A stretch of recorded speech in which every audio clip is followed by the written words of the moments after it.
Is there something more mesmerizing than slowly watching colors appear? I believe it's equal parts magic and equal parts chemistry. I think it's time to take this out of the dyeing pot, right? This has been here for, well, actually literally a couple of months. It might have been a little bit a mistake to use a dye stuff that has such powdery fine form, but I hope I can just shake it out when it's dry. Anyway, I do love the pastel-y colors that this natural dye bath gave me. And I have some more undyed floof. Let's set up another pot for the rest of the Fleece. This time I'm aiming for the yellows with some onion skins, yarrow and dock leaves. I almost feel bad that I'm about to destroy this pretty turtle. But it is Tour de Fleece and I want to know how many meters I spun with my ply on the fly technique turtle. So it will have to. I will have to.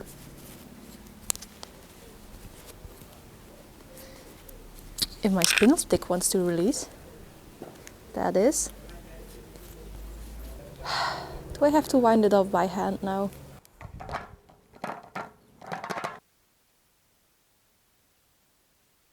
It's free from the wool, but still not budging. Ah, thank God I got a strong husband. Ah, oof, oof. So now we can properly rejoice in this finished skein. It is 20 grams and 50 meters approximately, and it is absolutely gorgeous. Just look at all these colors. Doesn't that just remind you of like a beautiful old pine tree with moss and lichen on it? Ah, yes, it's a gorgeous skein. I want more. I want more. Luckily I have more. But before we make more of this, let's get started finishing that 6th Shetland bat. I will talk a little bit about natural dyeing this video because that was what all that spiel in the beginning was about.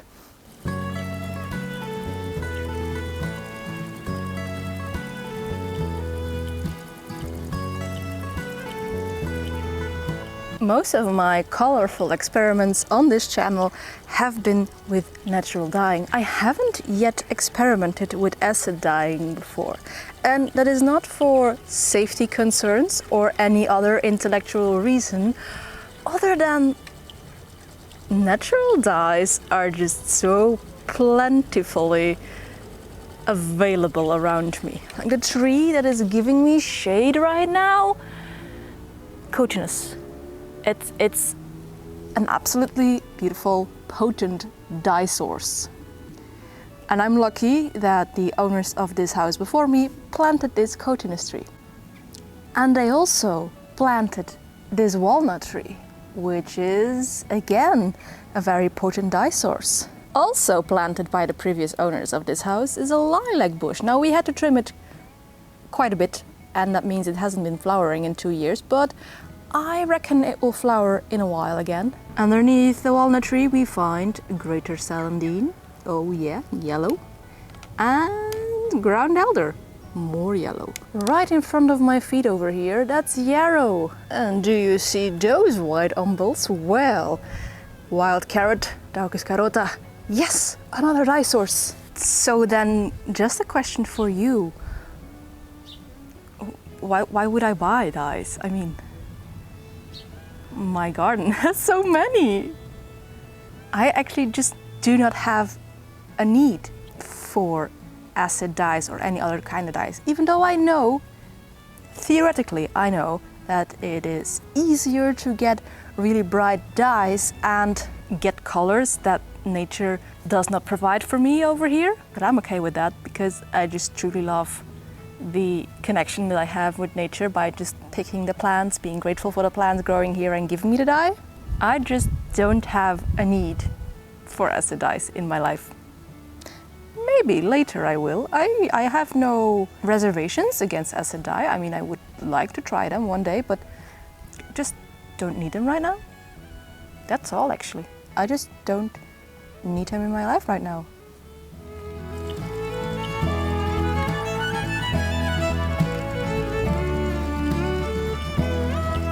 Batch 6 is done, all spun up. Yay! Now before we get to plying, let's go on a little adventure in the city, shall we?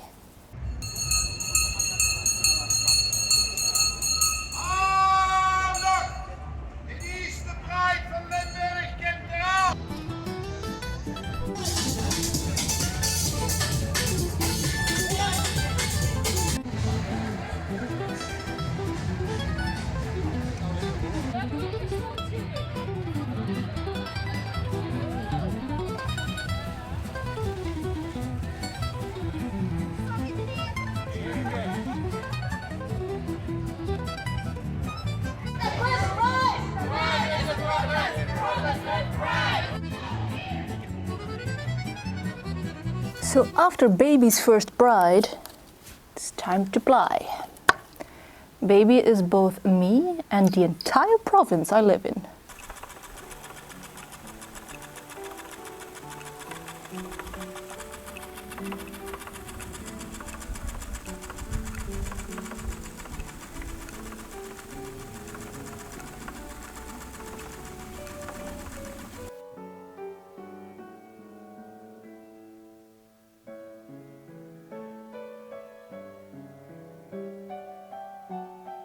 Just to take a break from my seemingly endless plying session, here is my dye pot again. And as you can see, some things have been doing things. There is yellow dye forming, different yellow dyes. Like this is more of a warm yellow dye. I don't know if this is the best place where you can see it. And then a more green yellow dye is coming here from the yarrow and the dock leaves. Now, as you can see, just like spinning, dyeing is actually such another hobby with a very low entry point. You need a jar. I got this one from the thrift store. It was €1.59. You need plants that, well, frankly, just grow for free. You need yarn or fiber, which is probably not for free. And what is also not for free is the mordant, and I use alum mostly, also in these pots. Like between every layer of dye stuff and wool, I also put a layer of alum just to prep the fiber to receive the dye. That's what a mordant does, and it seems to be doing its job very good. Now this will need more than just a couple of hours for it to fully turn into a nice yellow dye pot. So let's put it back and let's continue plying. There are of course also some nice to haves for dyeing, which aren't necessarily must-haves to get started with it. Like I think a colander is pretty useful for tipping out your pots and to strain out dye stuff when you're dyeing with heat. And if you are planning on dyeing with heat, then a couple of spare pots that you don't need for cooking, because the utensils that you use for natural dyeing will no longer be entirely food safe. So you need some pots that you can spare from your kitchen, or as I did, I bought them again from the thrift store and they were like €1 each or something. Preferably you want either a stainless steel one or ceramic ones that don't bleed into your dye or is not so porous that it will take dye into itself. Another thing I collect for dyeing is just random glass jars to make like iron solutions or wood ash lye in as afterbaths.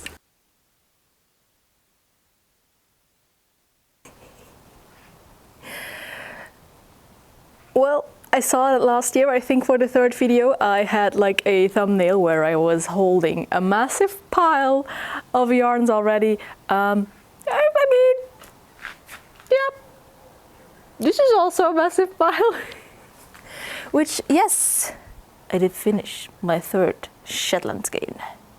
Whoop, it's 401.8 meters and again a sport weight skein. So again, not as thick as the first one, apparently, although I must say, honestly, I don't see much difference. So maybe I was just wrong in measuring and weighing and then putting those numbers into the grist calculator. Like, they look pretty identical.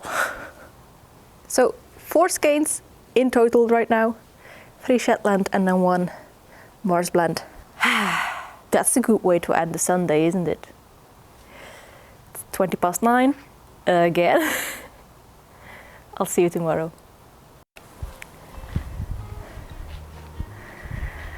Now, while, as I have said, natural dyeing has a low entry point budget-wise, also the end of the rabbit hole is pretty far down, deep down in the ground. I can't even see the sky anymore.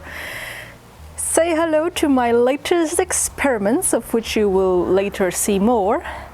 This is a pot with staghorn lichen or oak moss lichen and ammonia. I'm trying to get purple dye, or at least magenta dye. And right now I'm going to air the pot so that there is more oxygen in it for the fermentation to take place and all the things and all the rest. Brought my little screwdriver because I am not strong enough to open this pot by myself. I think I have unsealed the vacuum. Ah, yes. Right now it's still kind of brown and we want it to shift more towards purple. And I also have this little pot, which is not staghorn lichen. This is green shield lichen with ammonia, and this is promised to give me a orange dye, or at least yellow, I guess. And then for today we shall commence with the first bat of our final skein of this Shetland fleece.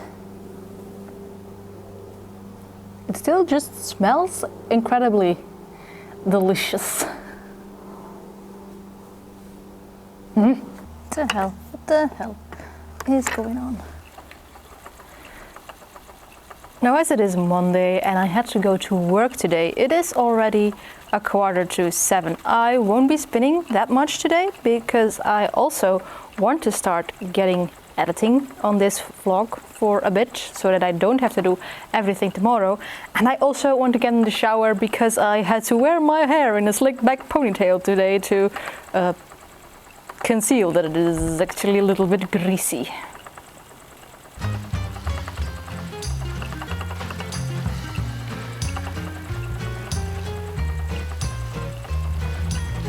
Now, when I say that I won't be spinning all that long, all that much today, then that is still an hour. Please do not compare.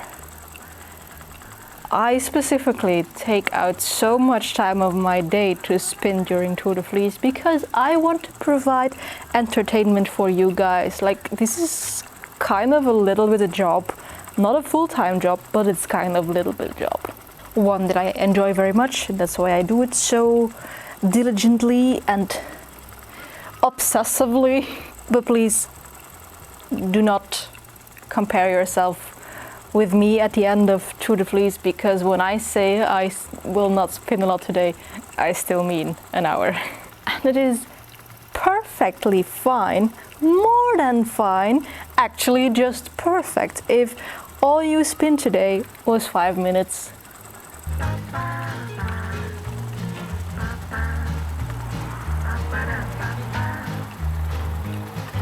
Well, that was my hour. Time to shower. In Dutch we would say, ik kan rijmen en dichten zonder mijn gat op te lichten. See you tomorrow.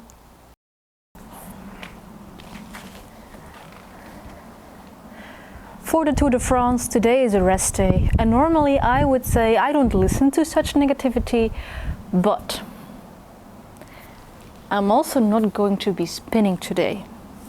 On Sunday I'm going to a spinning workshop for which they specifically ask for combed fiber. I'm going to prepare for that workshop a little bit today.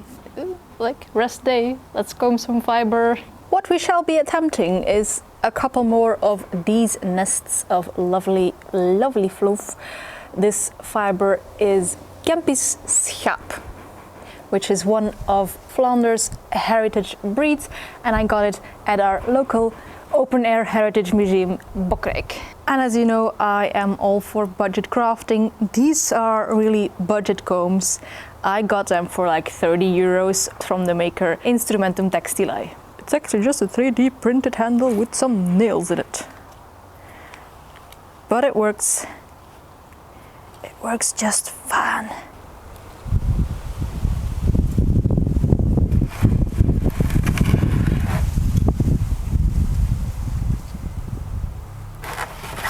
Could you not?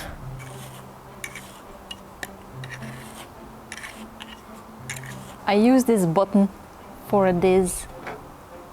Cheap solutions everywhere.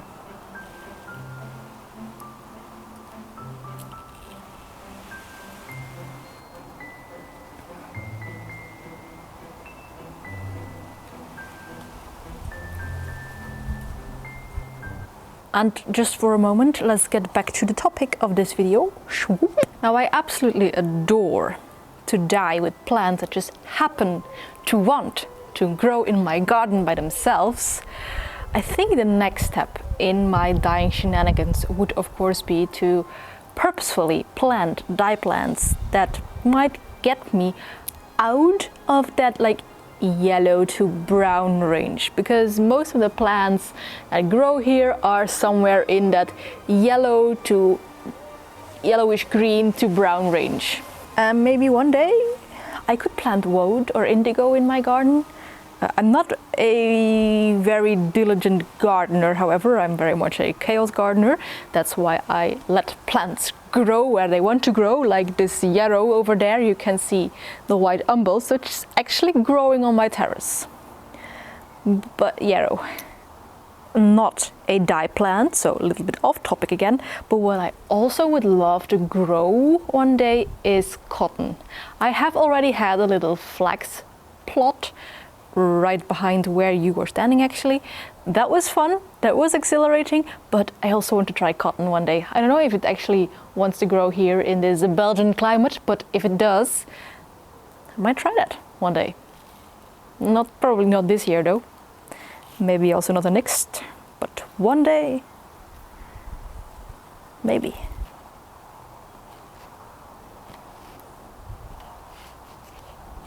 This Kempischap is actually, again, one of those springy, crimpy fleeces that I absolutely adore. You would almost think this is a down breed, like the blocky, crimpy locks. Yeah, love it. So like instinctively, I would actually rather card this if I was just spinning this for myself. But as I'm going to this workshop, and I only had either this Kempischap and the Ardense Voskop prepared, like scoured. And I don't know if you can through the camera, but to me, visually, it was really clear that this was the finer of the two fibers. And since it is a workshop for spinning fine yarns, yeah, I was going with the Kempischap, even though I think with the rest of the fleece, I will just card it and then spin a very springy, bouncy yarn.